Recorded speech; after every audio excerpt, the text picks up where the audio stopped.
जानेवारी 2026 शनिवार शाकंभरी पौर्णिमा पौष महिन्यातली पौर्णिमा असून शाकंभरी पौर्णिमेला शेवटचा दिवस आहे। या दिवशी शाकंभरी देवीची पूजा केली जाते।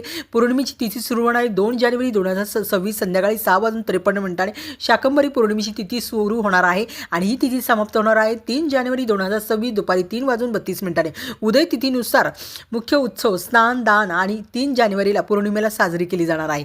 या दिवशी स्नान दानाला विशेष महत्त्व आहे। काय विशेष म्हणजे शाकंभरी देवीचा प्रकट दिन आहे।